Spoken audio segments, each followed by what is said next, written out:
I, 40F, need some perspective on my current situation because everything has spiraled so quickly, I can barely keep up.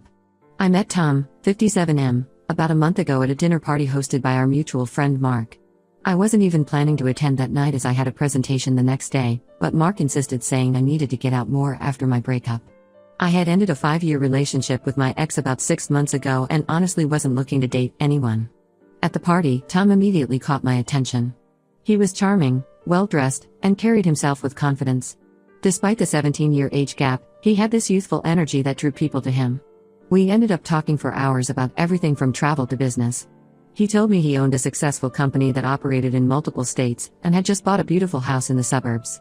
I work in corporate marketing in the city, and he seemed genuinely interested in my work, asking thoughtful questions about my career goals. By the end of the night, we had exchanged numbers. He texted me as soon as I got home, saying how glad he was to have met me. We planned our first date for that weekend.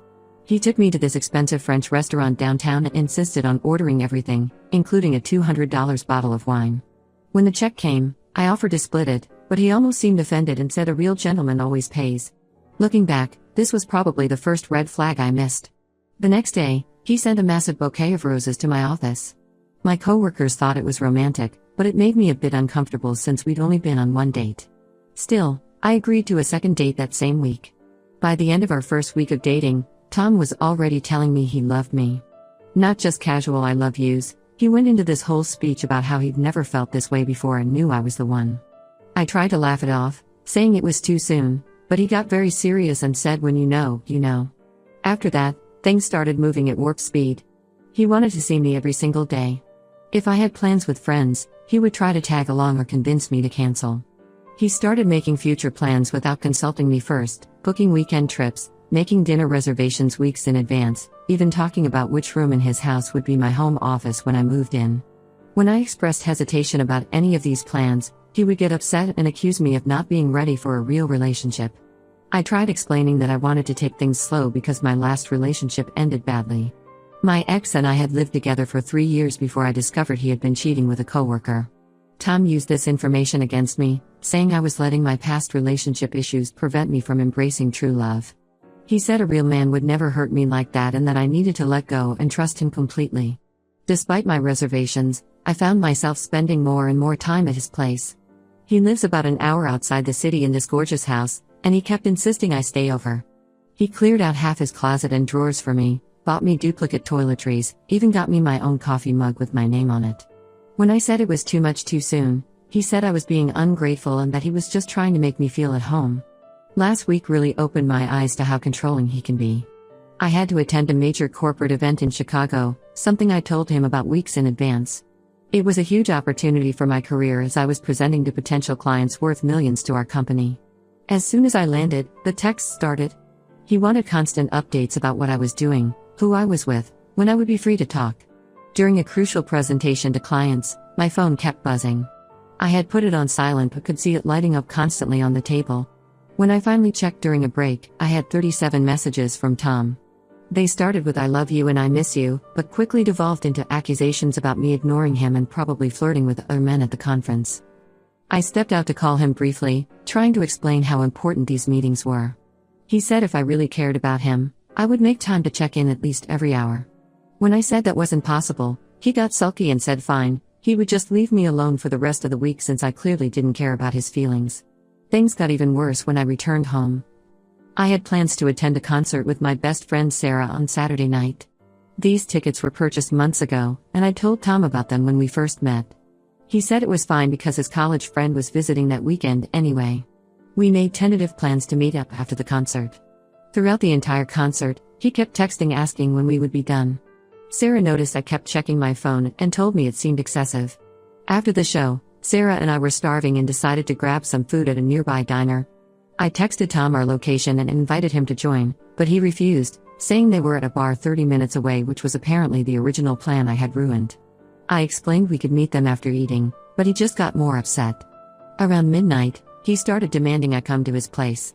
Sarah and I had driven together in her car, and she lives near me in the city. It made no sense to drive an hour to his place that late when I had to be up early for work the next day. When I told him this, he completely lost it.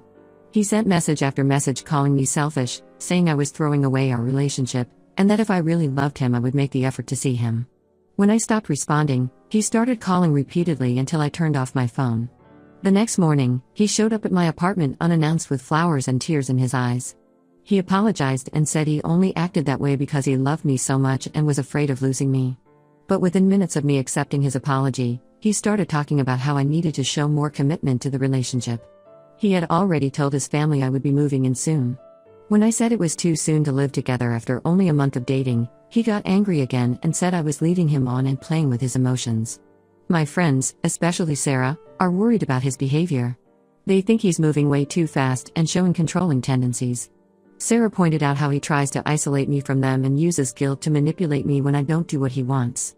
I want to have a serious conversation with him about boundaries and taking things slower, but every time I try, he turns it around on me and makes me feel guilty for not matching his level of commitment. I'm starting to feel trapped, and we've only been dating for a month. How do I handle this situation without setting off another explosion? Update 1: I want to thank everyone who commented on my original post. You all helped me see that Tom's behavior wasn't just moving too fast, it was dangerous. I took the advice many of you gave about meeting in a public place to discuss boundaries. I chose a busy coffee shop downtown during lunch hour, thinking the crowd would help keep things civil. I was wrong. I arrived early and picked a table near the counter where the baristas could see us. Tom showed up 20 minutes late, already looking agitated. He had apparently driven by my apartment earlier and seen my car was gone, so he thought I was trying to avoid him. I hadn't told him which coffee shop we were meeting at until an hour before, because lately I'd had this uneasy feeling about sharing my plans with him. I tried to start the conversation calmly. I had even written down points I wanted to discuss, trying to be fair but firm. I explained that while I cared about him, his behavior was making me uncomfortable. I brought up specific examples: the constant texts during my business trip, showing up unannounced at my apartment, pressuring me to move in after just 6 weeks of dating, and trying to control who I spend time with. His reaction was scary. At first, he just sat there staring at me, his face getting redder by the second. Then he started crying. Not quiet tears, but loud, dramatic sobbing that made everyone in the coffee shop turn and stare. He kept saying I was breaking his heart and that he couldn't believe I was doing this to him. He said he had already told his entire family we were moving in together, that his mother was planning a welcome party for me, and that he'd even started renovating his home office to make it perfect for me. When I tried to explain that making these plans without consulting me was part of the problem, he suddenly switched from crying to anger. His whole demeanor changed. He accused me of seeing someone else, demanding to know who it was. Was it someone from work? Was it Mark who introduced us?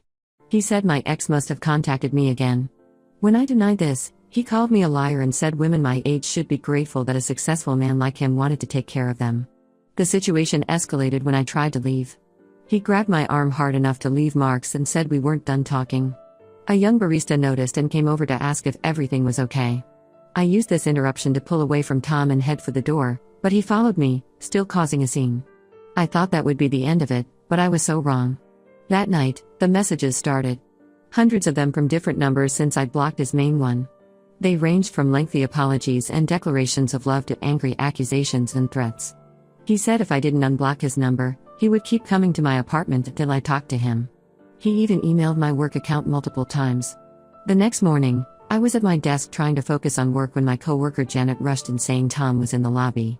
Before I could react, he had somehow made it past security and was walking toward my desk with a huge bouquet of roses.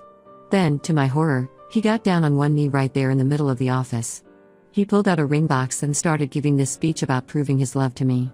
My coworkers were recording it, probably thinking it was some romantic gesture. I was mortified and quickly pulled him aside to an empty conference room, telling him this was completely inappropriate. He said I had forced him to do this by ignoring his messages. When I firmly told him to leave, he refused, saying he would wait all day if he had to. He ended up sitting in the parking lot for hours. Janet and 2 other coworkers had to form a group to escort me to my car. When Tom saw us, he started screaming that I was turning everyone against him and that he wouldn't let me destroy what we had. Security finally removed him from the property, but the damage was done. The next day, my boss called me into her office. She was very understanding but concerned about workplace safety. She offered to help me get a restraining order and said they would update security protocols. I broke down crying in her office, finally telling her everything that had been happening. Our mutual friend Mark called me that evening with disturbing news. Tom had been calling and texting him constantly, asking detailed questions about my schedule, where I usually go after work, which grocery store I shop at, things that went way beyond normal concern. Mark was worried enough to warn me. I've blocked Tom on everything, but he keeps finding ways to contact me. He's created new email addresses, used different phone numbers, and even reached out to other friends trying to get messages to me. He's posted about me on social media, painting himself as the victim of a cold-hearted woman afraid of true love. Some of his family members have sent me messages too, saying I'm making a huge mistake and need to give him another chance. I've started documenting everything, screenshots of messages, dates and times of incidents, photos of the bruise he left on my arm at the coffee shop. My brother suggested I get a restraining order, and after today, I'm seriously considering it. I just can't believe how quickly this all spiraled out of control. A month and a half ago, I thought I'd met this charming, successful man, and now I'm afraid to walk to my car alone. Update 2: The situation with Tom has taken an even darker turn than I expected. After blocking him and filing the initial police report, things seemed to quiet down for about a week. I started to feel somewhat normal again, though I was still being cautious. Then strange things began happening around my apartment. At first, it was small things I could almost convince myself I was imagining. My welcome mat would be slightly askew when I got home from work. The newspaper would be in a different spot than where it was delivered. One morning, I found my recycling bin had been moved from the left side of my steps to the right. I started taking photos of how I left things before leaving for work, just to prove to myself I wasn't being paranoid.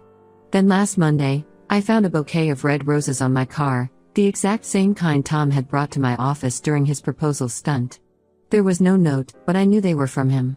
That same evening, I noticed a car similar to his parked down the street. When I took my dog out for his last walk, the car was gone, but I had this horrible feeling of being watched. I couldn't sleep that night and ended up ordering a security camera system on Amazon with overnight delivery. My brother came over the next day to help me install them, one facing my parking spot and another at my front door. I wish I hadn't looked at the footage after the first night. The cameras caught Tom coming to my apartment almost every night between 2 a.m. and 4 a.m. He would just stand there in the shadows, sometimes for hours, staring up at my windows. In one video, he actually pressed his face against my living room window and tried to look through a gap in the curtains. The most chilling part was realizing this had probably been going on for weeks before I installed the cameras. I took the footage to the police station immediately. While filing for the restraining order, the officer revealed something that made my blood run cold. This wasn't Tom's first rodeo. He had 2 previous restraining orders against him in different states, one from 2018 and another from 2020, both from ex-girlfriends. The officer said they would expedite my request given his history. The revelations didn't stop there. Mark did some digging and discovered Tom had been lying about pretty much everything. He wasn't a business owner at all. He worked as a regular sales representative for a company, not even in a management position. The house he claimed to own was actually rented. When Mark confronted him about these lies, Tom said he only pretended to be more successful because he thought that's what women my age expected. But the biggest shock came when Mark uncovered that Tom was still legally married. His wife lived in Florida, and they had been separated for 3 years but never actually divorced.